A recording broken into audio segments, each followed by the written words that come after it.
What is up, Janksters? It's your boy Graham, also known as HamHawks42 on the internet, and today we have an interesting deck built around Oracle of the Alpha. That's right, it's that stupid bird wizard that they added in the most recent alchemy set that myself and a whole bunch of other people on social media are screaming that it's not that good, but at the end of the day, the thing gives you access to the Power 9.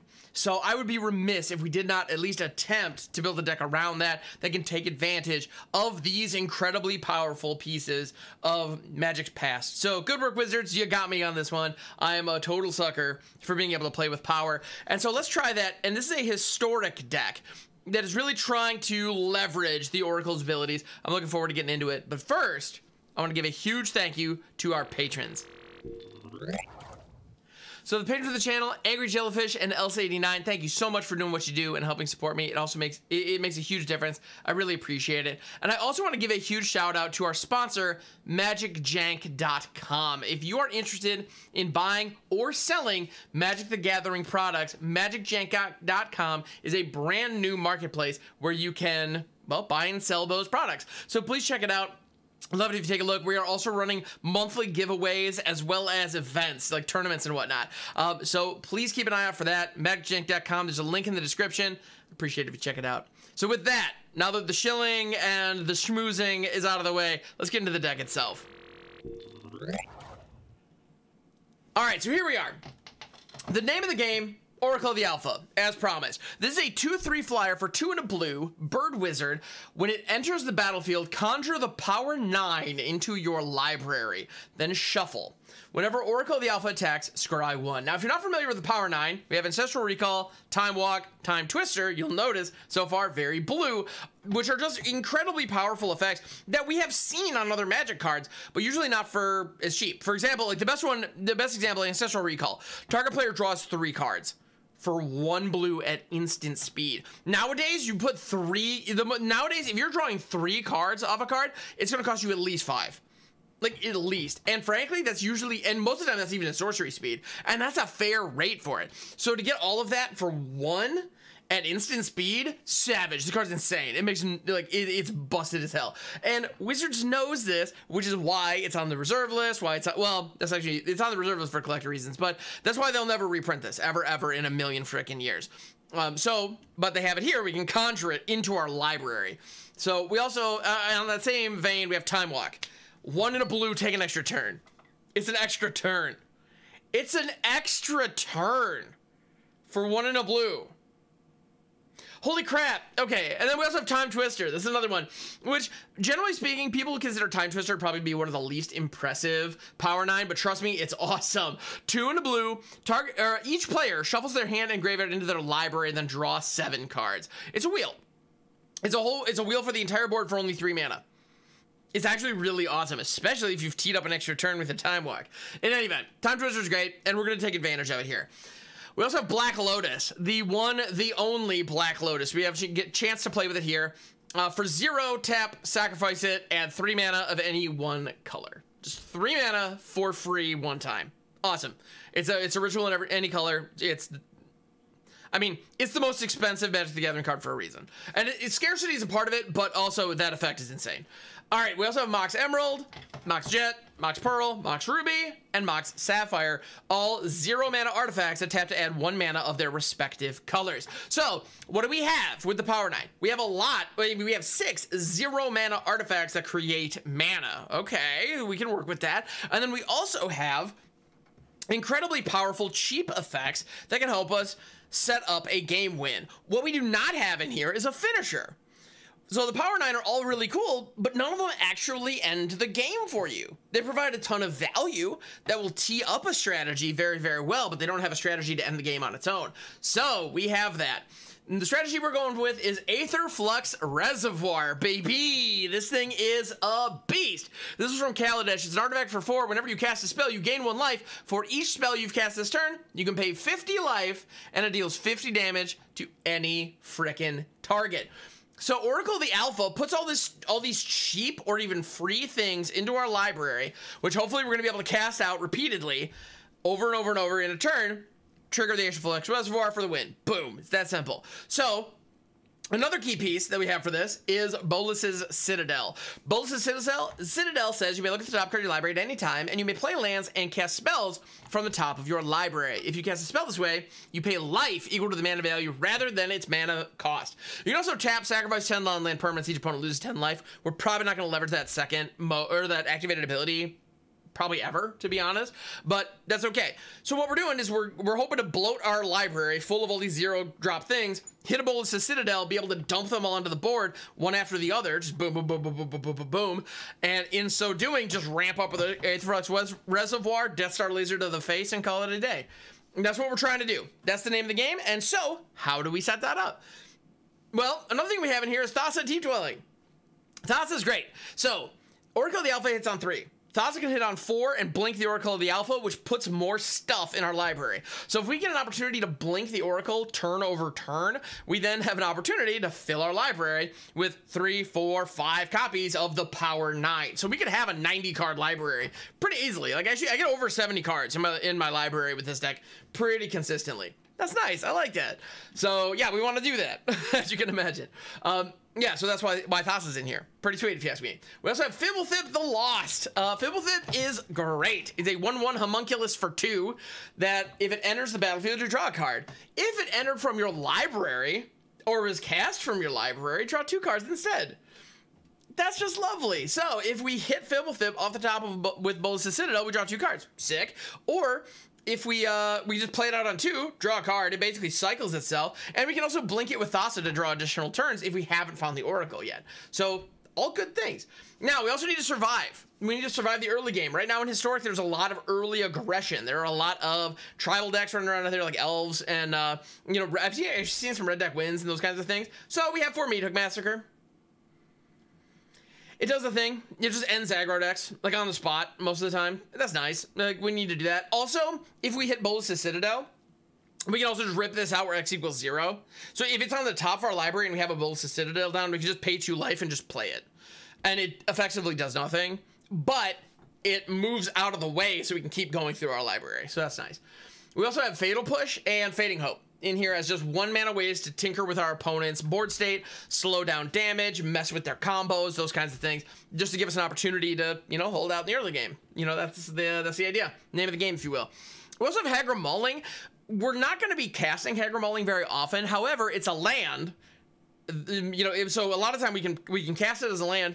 But again, if it's on the top of our library when we have a Citadel down, we can cast it at that point. Also, what's fun, if our opponent doesn't have any creatures with Hagra Mauling down, but we have a Fibblethip, we can cast Hagra Mauling targeting Fibblethip. Same is true with Fatal Push, by the way, or Fading Hope. We can target Fibblethip, and Fibblethip shuffles back into the library.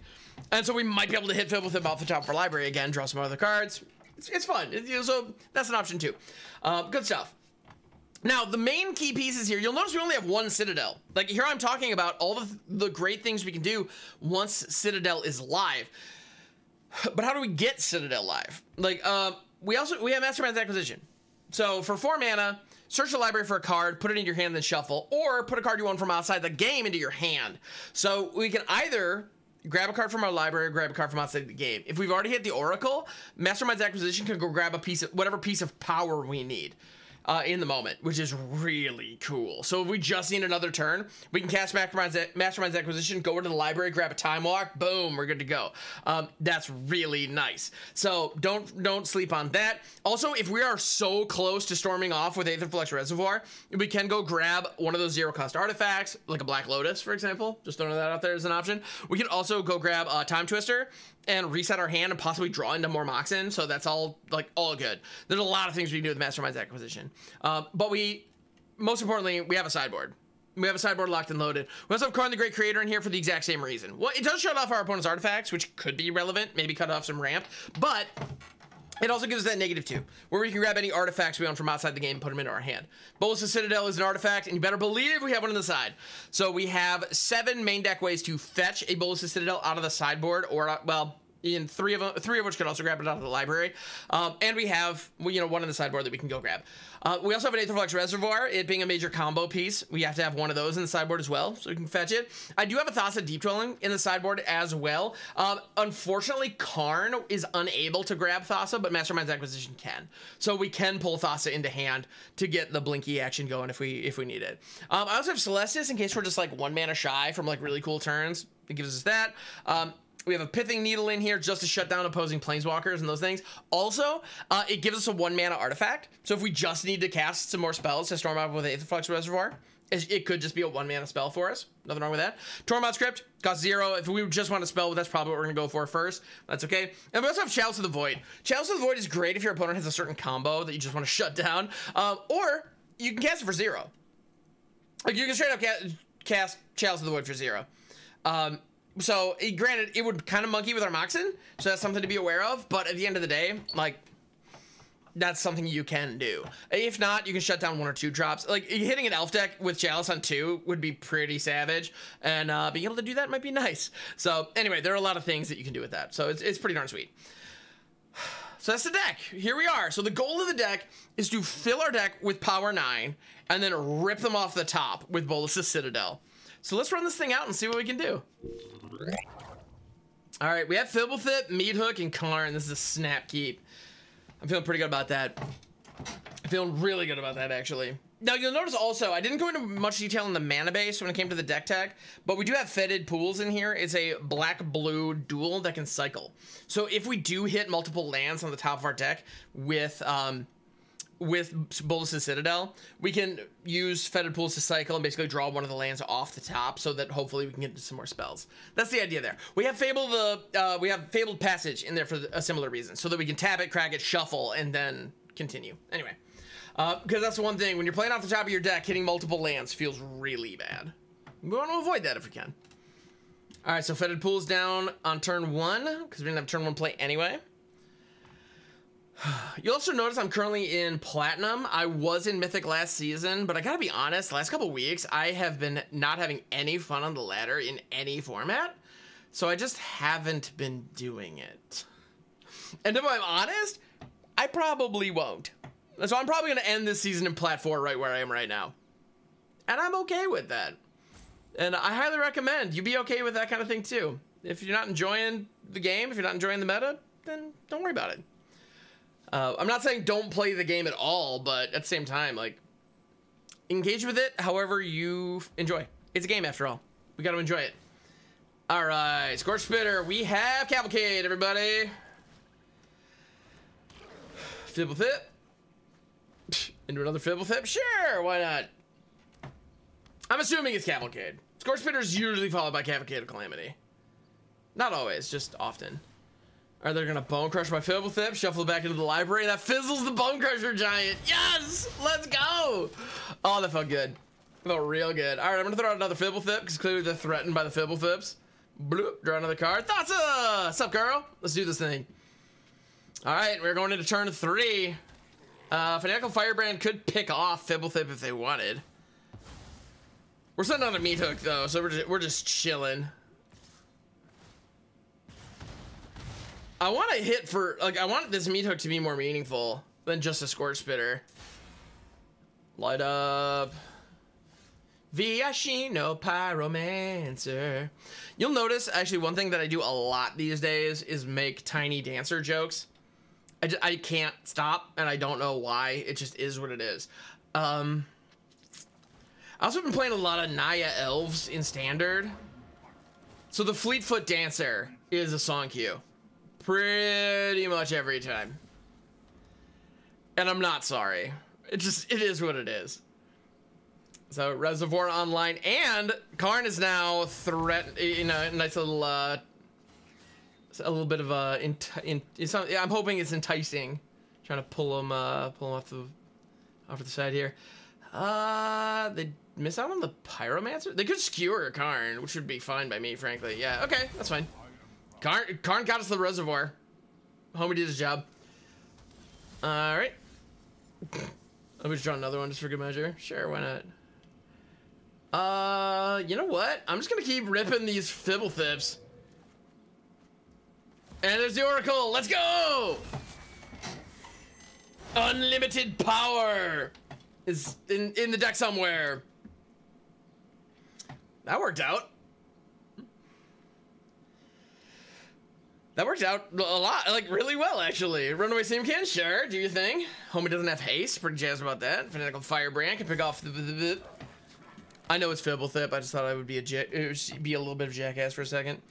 All right, no attacks. Let's go.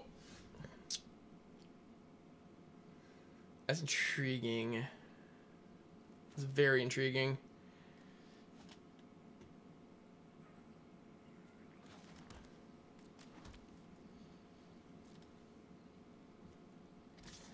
All right, Oracle of the Alpha, swinging in. What we got? That would be a greedy keep. And I'm not, don't get me wrong, I am no stranger to a greedy keep, but I'm gonna pass on it for now.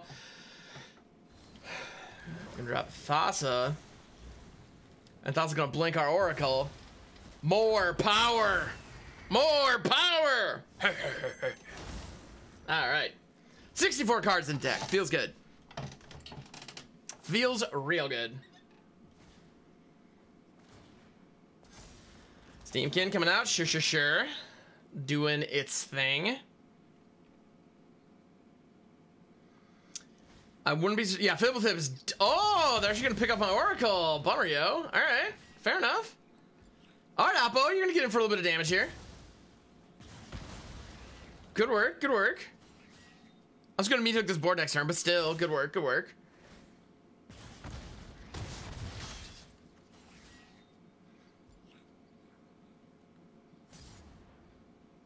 I'm not gonna lie, I'm gonna be pretty jazzed if we just like top deck a Black Lotus here. Because then we could like Aetherflux Reservoir into a black, or into the meat hook, and that would just be violent. And feels pretty good to me. Oh dang! Okay.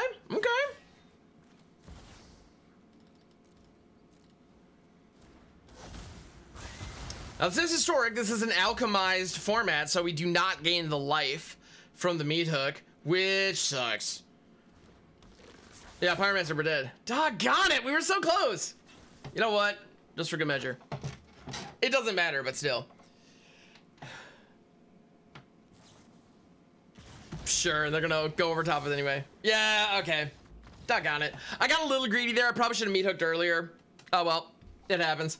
I had an opportunity to get rid of the Steamkin before they kept going, but there it is. Anyway, red deck wins. It wins sometimes. Our deck was loaded, we just didn't, yeah, it didn't have enough time to really take advantage of it. Anyway, let's move on to the next game. This hand is not amazing. I'm gonna keep it though. Mostly because I clearly hate mulliganing. Probably should learn to accept the, oh, there, that actually just made it so much better. So much better, it's not even funny. And I meant to put I have the fancy stained glass lands. I meant to put them in here and I just totally forgot. Oh well, I'm over it. Oracle, do yo thing. It's what you gonna do.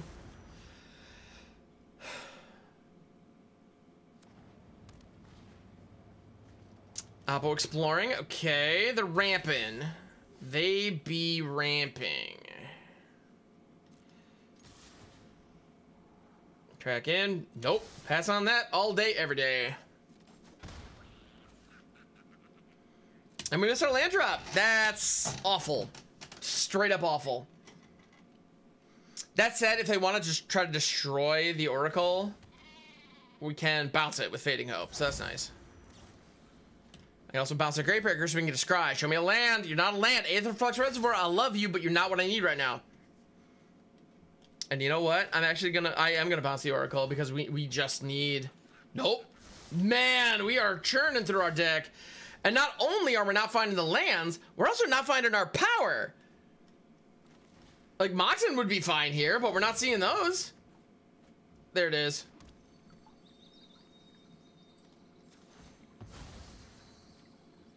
All right, these Mimic Masters are basically gonna be dead against that Ram. Yeah. So that's not great. I don't love that.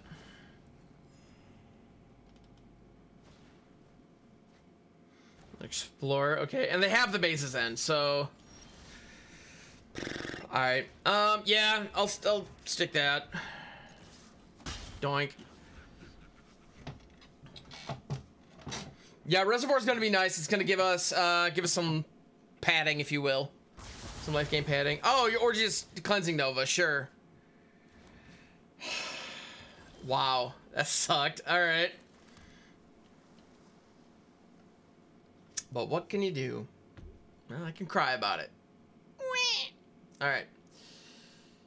Yes, I'm gonna continue making that joke too. I can't be stopped.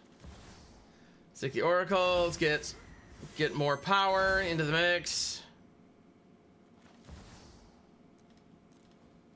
Just gonna throw this out just so that if our opponent kills our stuff with like a Gates Ablaze or something like that, they take some damage. That's all. That's the only thought there. But we have a tutor in our hand. There it is, Gates Ablaze. Frickin' called it. All right. Hate it when I'm right. So Karn needs to go grab the Citadel. This is what we need.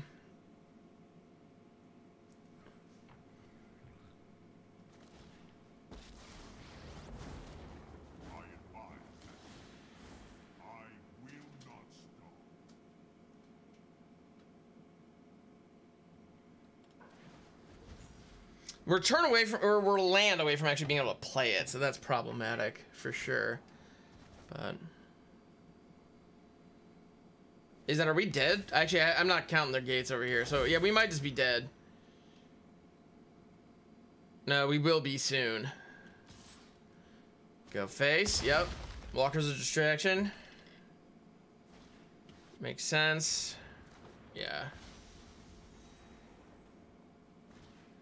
Okay, I've said it before. I said it on Twitter. Made a big stink about it. Time walk. That's good. This deck's a trap. Make no mistake about it. No ifs, ands, or buts. This deck and that card, that bird, is straight up a trap. It's neat, but it's a trap. All right, and this is why Celeste is in the deck. Oracle's fun, but it's not what we need. We need to go off with the Citadel. Sure, no. Gonna push that to 2.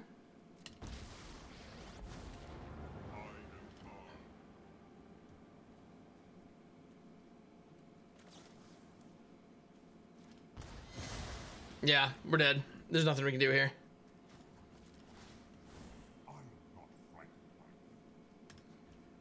Yeah, had the Aetherflux survived earlier, we would have been fine. But as it stands, we just don't have it. Doggone it. Yep. We needed to dig into something. Like, to be honest, like 2 cards ago, we needed either an Aetherflux or like another Time Walk or something like that. Yeah.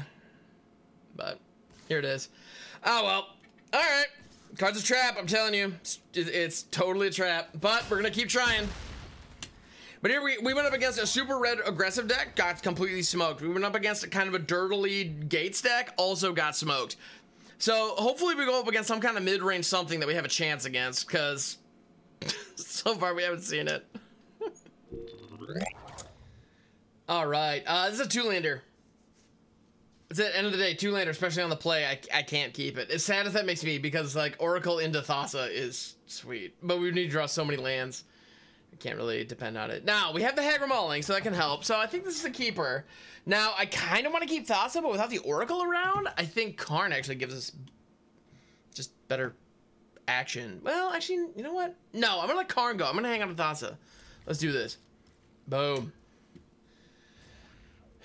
And we are off to the proverbial races. Let's go. Now, the reason for the Fetid Pool's on 1, it gives us access to Fading Hope or Fatal Push on 2, and we can still play out Hagra Mauling. There wasn't a 2-drop we were looking to cast anyway, so I'm not too worried about it. Looks like we're going to have Thassa available on 4 at this point, which is cool. And we have a Fading Hope and or a Fatal Push in the meantime to help us get there.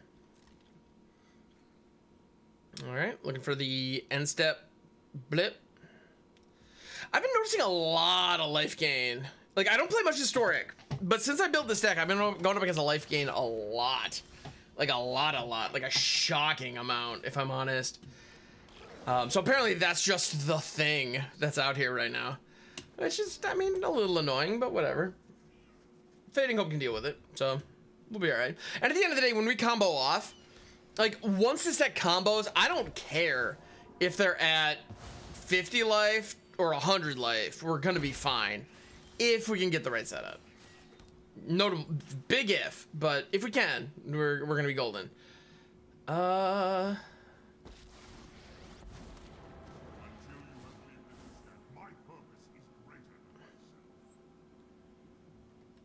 grab the Citadel. All right, let's go. I'm gonna take a sip of water. I know my green screen does funny things with my water glass and my hand for that matter when the light catches it a certain way, but it is what it is. Yay, Scurry Oak. Oh, opponent, you're so original by doing the thing that everybody's been doing in Historic for the last 6 frickin' months exclusively. All right, love it. Sorry, I'm a little salty, but a lack of originality makes me sad. All right, anyway. Partially why I haven't really been enjoying playing much Arena these days. Cause yeah, lack of originality is kind of the name of the game. All right. Veteran, won't you take my hand? All right.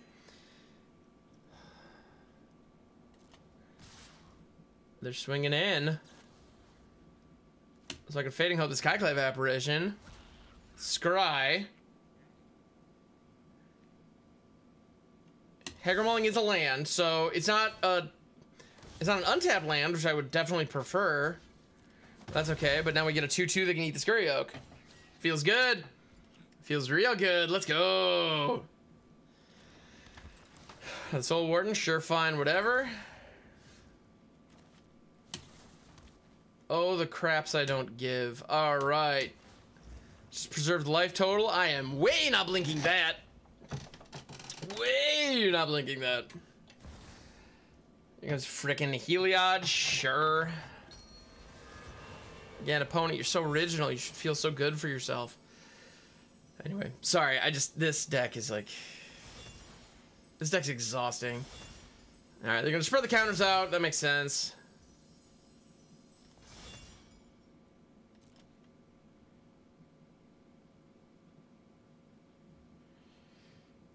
All right. That's the only one we're struggling with? Yeah, I'll go ahead and knock it out. That's fine. They have infinite life gain. Tap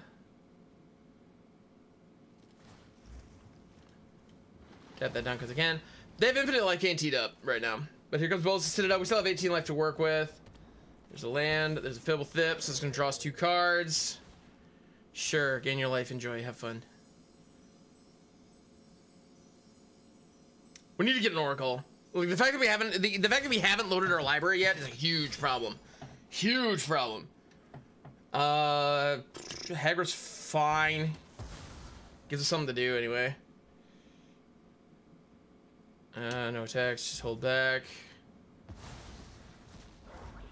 Blink the Fable Thip. Yep, enjoy. There's the Oracle. Okay, well, better late than never, I suppose. If we can hang out for one more turn, but actually, they have an infinite life gain if they just, or no, I killed the Scurry Oak. Don't mind me. Don't mind me. I don't know what I'm talking about. All right, tight. Ooh, they're gonna grab Thassa. That was very smart. That was very smart of them. I don't like when my opponent's very smart. I prefer my opponent to be very dumb. But clearly, we're not gonna have that today. And that's okay. I can't be mad that my opponent isn't dumb. That's not reasonable. I can be disappointed, but it's not reasonable. All right. Sure, load it up. Power! The power! All right. Pick up that Heliod. Let's grab the land at the bottom. What do we got? Another land. Okay, I'll just play it from the top. That is not helping. Let's search the library because this also shuffles it for us. And we are going to go grab the Aetherflux Reservoir. Oh, it's a reservoir. All right. And they Coco. They could just straight up Coco into the combo here. They almost do. Had we not bounced that Heliod, they would have had it.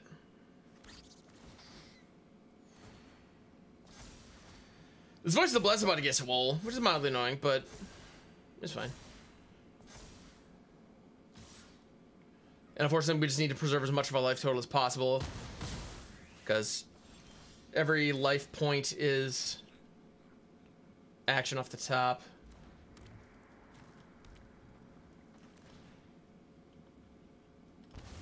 All right.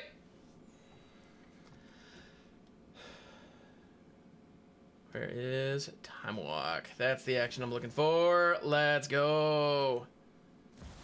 Tee up an extra turn, just cuz. Can pay 4 life for Thassa. Now we're gonna take our extra turn, which feels really good. Left Fatal Push. The nothing's left of the library. Nothing's left the game yet. They have the Ajani's Welcome, so the Soul Warden is kind of whatever at this point. Fable's great. Ancestral Recall's great. I'd like to target myself, please, and thank you. Moxen. I love Moxen. Moxen are sweet. They make me happy.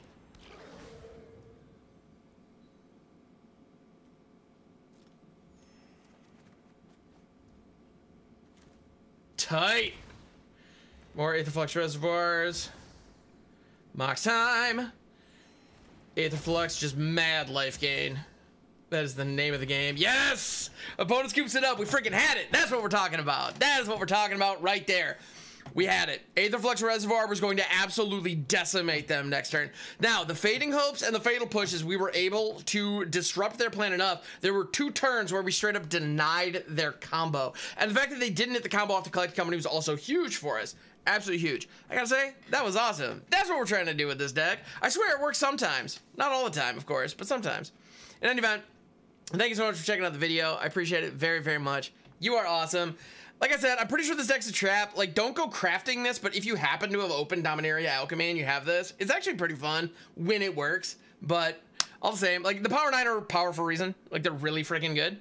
Like we saw there, being able to rip a Time Walk off the top for 2 life. I'll take that. But yeah, thank you so much for checking out the deck. Thank you for checking out this video, and thank you for making it to the end. It makes a huge difference. And also, if you're interested in buying and selling Magic the Gathering products, magicjank.com. Please check them out for all of your magical needs. Thank you so much, and I'll catch you on the next one.